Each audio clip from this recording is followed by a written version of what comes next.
Welcome back to Curious Creations. I'm super excited to join you guys again today, and I want to give you guys another episode of The Good, the Bad, and the Ugly. This is where I kind of share some of the details about knives that I've created in the past over this last year and a half, almost 2 years now of knife making. You've seen some videos of me out in the shed and how I go about the process, what materials I use. So today what I wanted to do was bring to you something a little bit different. What I've shown you so far are a lot of smaller scale, let's call them neck knives for the most part. Those knives that you can literally wear on a lanyard right at the neck. But today I want to bring you some of the larger scale knives that I've produced up until this point. So with no further ado, I want to jump in and talk about these 3 knives. Let me go back actually. I think because of the skills that I've developed over the last couple years, the good, the bad, and the ugly are actually going to become a lot more of the good. I think I've been able to filter out a lot of the bad practices, filter out a lot of the unnecessary, but there's definitely still some opportunities that I will point out here. We're going to start with this guy here. This one is my hunter tracker knife. Now, to give you a little bit more detail about what this actually is, there's a style out there that's literally called the hunter tracker that gives you a few different options and things to take a look at. It's going to give you a straight edge here, a nice rounded belly, sort of a hook in that corner there, and it's also going to give you a serrated edge or saw blade on the backside. So what I did with this knife here, this one also was created from a circular saw blade, so it's a thinner stock, not stainless steel, so probably wouldn't do very well as far as corrosion resistance goes, but it is a fun looking, and I think for me, quite interesting knife. Let's talk about the build here. So what I've used was I want to say this was like a mahogany style wood with brass pins that go through. Of course, all of my designs so far have been a full tang, so you can see that tang is seamless across the entirety of the handle, giving you a little bit more stability. As far as measurements go, the full length of the blade, let's actually take a look at that. The full length of the blade comes into just under 10 inches, somewhere between 9.5. I might say it's right there at that 9.5 mark. The serrated edge on the backside there, which is the saw blade, that is about full 2 inches of length there. The straight edge here is just under 2 at about 1 3/4. And then the belly sharpened edge is going to give you about 3.5 inches of sharpened blade there. What I do like about the build on this one here is what I was able to pull off with the handle.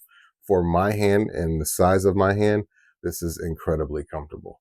I'm actually able to get a nice solid grip on that handle with either hand, left or right.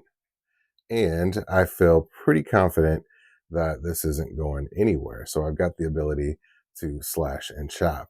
Now, the typical hunter tracker is going to be a fair bit larger. So this one was really just sort of an experimenting opportunity for me. So looking at that blade, it's not a large 10-inch blade. It's a full 10-inch knife. So let's talk about some of the opportunities. This was the first time that I cut in a saw bladed sort of serrated edge type of deal here. And this is a very crude, it's not sharpened at all.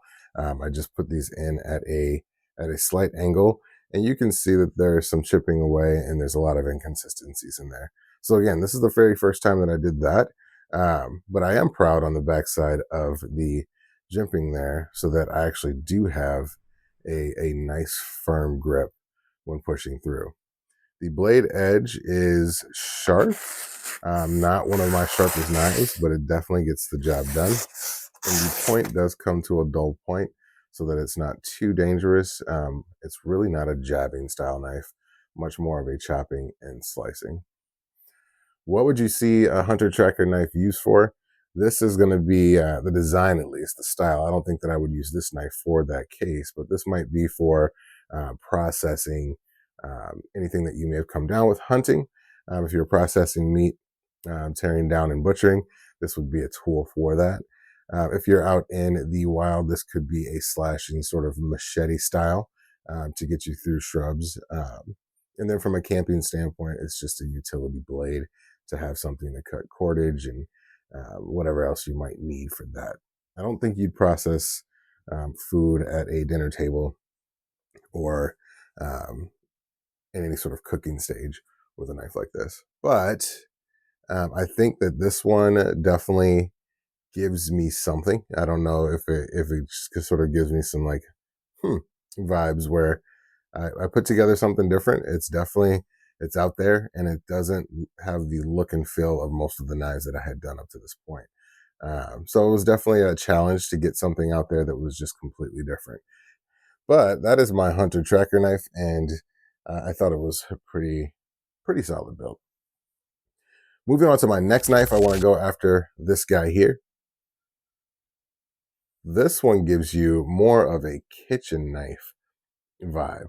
What I like about this one, though, stainless steel being used in the build here. Now, this one is a much more straightforward, and again, the reason it gives you that kitchen knife is it sort of has that cleaver style. It does have a nice flat straight edge that did come out pretty sharp. Looking at that straight edge, you're getting about 5.5 inches of straightened blade there. It does have a different handle than what I've typically made. This one has very little contouring. It's pretty straightforward, and this ebony style wood. This was a great wood. I enjoyed working with this one. It wasn't the densest of species, so it did give me a little bit of play and wiggle room. Um, but overall, it's very comfortable, and not just for my hand, which is again a medium, a smaller hand, but for a larger hand, you can still get. Let's see, if your hand was a bit larger than mine, you could still get 4 fingers on there pretty comfortably. The plus to this knife, I think, is the fact that it came out pretty solid. The grind was a very straightforward grind. It did come through to be pretty sharp, and the fact that it's stainless steel gives me the ability to use it in the kitchen to process. Now, I can use this to do some dicing and chopping, though it's not really built for that purpose. It does work. I went ahead with the pins on here being aluminum pins. Those aluminum pins, as you can see, are offset and not very well centered. So I think that's probably one of the gripes that I have with this blade. I also wasn't incredibly happy with the way I finished out the top portion here. As you can see there, that top portion's pretty straightforward. I would have liked to see some sort of curve or maybe come out a little bit longer and given it a different point, but it is what it is, and it kind of turned out in a way that looked pretty good. Then I think the other downfall here is you can see some of the waves in my grind. Again, this is the first time I had worked with stainless steel and grinding it. I don't think I had the right pads, sanding pads on my grinder, and they were sort of leaving me some streaks. In the end, I think it looks kind of fun. It almost gives you sort of like a Damascus style um, imprint in there because it does have some different tones and colors, and it's got that little wavy pattern. So again, different material. First time I used it, I actually really enjoy the way this knife turned out, and I think that it's fun, feels good, and it's definitely highly functional, being that it is stainless steel, and I can use this in the kitchen. Lastly, guys, I want to go over to my big boy. This one is, while it kind of gives you sort of a kitchen vibe, this one's more of a machete style knife. This also came from stainless steel. Let's take the full length of the knife here. You've got a full foot for 12-inch knife, and the cutting edge is about 6.5 inches once you turn the corner on the tip there. I do like that I had this little recurve in there. So there's a slight little belly here, and then you can see that recurve. I'm not happy with the flatter edge here. I wish it would have sort of continued that contour. I do like the fact that the edge just kind of flows in, so the grind rolls directly in to the edge there, so you really don't see any defining lines, and it just kind of rolls smoothly. There is this little finger choil here where you can choke up on the blade if necessary. And I do find that that's handy if you're going to get in and do some simple carving there. But the design on this one was really all about that hacking and getting through the brush. So this is definitely something you take with yourself hunting or camping. And if you're trying to find a nice spot that might be in the brush, this is going to give you the ability to sort of hack through some items in brush to find a spot or just navigate your way. Looking at the handle build, it's again straightforward like the other one. It's built really well to fit my hand, but as you can see, there's definitely still a little bit of play there so that you can get a larger hand on there. With the pinky kind of falling into that base there, you could get a whole nother eye. If I had more fingers, I can get a whole nother finger, if not a finger and a half up there. So this is definitely a larger blade. I'm sorry, a larger handle, and gives you a big grip. It's also got a thickness that I hadn't used before. And as you can see, I did put some G10 spacers in there in that red color. The width of the handle is a full inch, and the depth of the handle there is about 1.25 inches. So it's almost a square handle stock, but it gives you a really nice solid grip. And because it's boxed off but rounded around the edges, it doesn't have the tendency to roll in the hand because that flat spot gets to fit right up against the ball of your hand or in the palm of your hand, depending on how you carry it. And it gives you the ability to slash.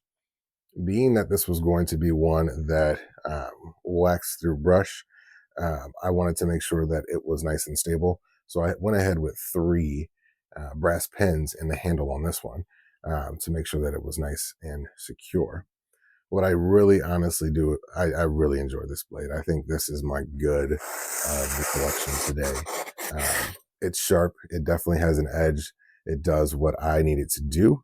But then also it just has a really clean build quality. It's got some nice weight to it. The balance is actually really great. It's right there at the forefinger in that spot there.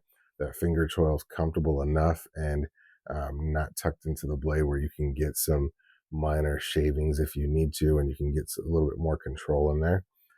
All in all, I am a fan of this blade. Not a very sharp point, so it's definitely not something you're going to jab with too often, but let's say you truly needed this out in the wild as a self-defense type of item against any sort of predator. This could come in handy. It would be a slasher, not truly a chopper, I don't think, because of the lack of depth in that space. I mean, you could use it to do some chopping. And then as far as thrusting goes, it does have a point. So you could use that as a thrusting weapon as well. So, I mean, theoretically, this is more of your slasher style knife. Sharp edge does the trick. This is the good for today. So going after these blades, I think there's not a bad in the collection, truthfully, anymore. I don't think that there's truly an ugly in my collection anymore. There's a lot of experiments and things that I would probably do a little bit different, but the overall build of the blades, I don't think came out in that good, bad, and ugly sequence that I started off with. I think there are definitely elements that are bad. There are definitely elements that may not be so pretty. Looking at the grinds, looking at the swerves and the stainless steel blade, looking at the bad as far as the functionality and appearance of the sawback on the Hunter Tracker. I think this is definitely my good quality. This is probably going to give you those ugly and bad vibes. And I think this one actually came in to be pretty solid and pretty good, with a few little uglies as far as design goes. But guys, this is my collection of some of my larger knives. In my next video, guys, I will show you some of the other knives that I made are there sort of in that mid-range. something that you could holster on the hip. You could almost carry as a neck knife because they're just a little bit larger, but they're sort of a step down from these larger style blades. Hopefully I'll be able to get out into the shed here soon again and give you guys some action back in the shed. Again, I've got a couple different series here. I've got the Good, the Bad, and the Ugly where I show off these knives, and I've got the In the Shed where I actually show you my builds. And then in addition to that, I've also got my EDC collection with Curious Carry. So please stay tuned to the channel and like and subscribe if you like the content. I appreciate you guys coming out.